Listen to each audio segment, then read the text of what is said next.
প্রচণ্ড গরমে যখন মানুষের ঘর থেকে বের হওয়া দায়, ঠিক তখনই যেন ধান কাটার মৌসুম চলে আসলো। ধান কাটার মৌসুমে এত পরিমাণে গরম, 46 ডিগ্রি সেলসিয়াস তাপমাত্রা, তার ভিতরেও কিন্তু থেমে নেই কৃষকের ধান কাটার অভিযান। যেন জীবন দিয়ে হলেও তার এই শখের ফসল ঘরে নিতে হবে। গিয়েছিলাম যশোর জেলার শার্শা থানার 1 নম্বর ডিহি ইউনিয়নের মাঠে, যেটি বাংলাদেশের ভিতরে খাদ্যশস্য উৎপাদনের 3 নম্বর স্থানে আছে। এই বৃহৎ মাঠটিতে বর্তমানে ধান কাটার উৎসব চলছে, কিন্তু গরমের জন্য তা হয়ে উঠেছে খুবই কষ্টকর। আপনি যদি আমার চ্যানেলে পুরনো দর্শক হয়ে থাকেন, তাহলে অবশ্যই ভিডিওতে একটা লাইক করে ভিডিওটা শেয়ার করে দিবেন, কমেন্ট করে জানাবেন ভিডিওটা আপনার কাছে কেমন লাগলো। আপনি যদি আমার চ্যানেলের নতুন দর্শক হয়ে থাকেন, তাহলে অবশ্যই ভিডিওতে একটা লাইক করে দিবেন, ভিডিওটা শেয়ার করে দিবেন এবং চ্যানেলটা সাবস্ক্রাইব করে দিবেন। বাংলাদেশের খাদ্যশস্যের প্রায় 40% খাদ্যই এই মাঠ থেকেই যোগান দেওয়া হয়, কিন্তু পাওয়া যায় না সেই খাদ্যশস্যের ন্যায্য মূল্য। কথা বলেছিলাম একজন কৃষকের সাথে, তারপরে সে যা বলল শুনে আমি তো অবাক।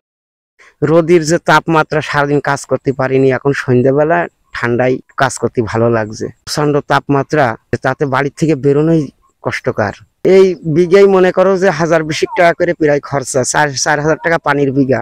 সারের যে দাম, তাতে করে আমরা এই ফসল করে কিন্তু দাম আমরা 16 আনা পাই না।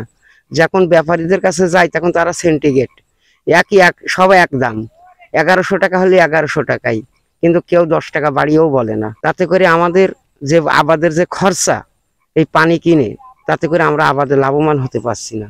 দর্শকবিন্দু বুঝতে পারছেন তাদের কি পরিমাণে সমস্যা। তো এই ধরনের সমস্যা আপনাদের হয় কিনা সেটা অবশ্যই কমেন্ট করে জানাবেন, এবং রোদের কি পরিমাণ তাপমাত্রা এবং আপনাদের অঞ্চলে কি পরিমাণ রোদ সেটা অবশ্যই কমেন্ট করে জানাবেন। আপনি আমার চ্যানেলটা যদি এখনো সাবস্ক্রাইব না করেন, তাহলে অবশ্যই সাবস্ক্রাইব করে দিবেন।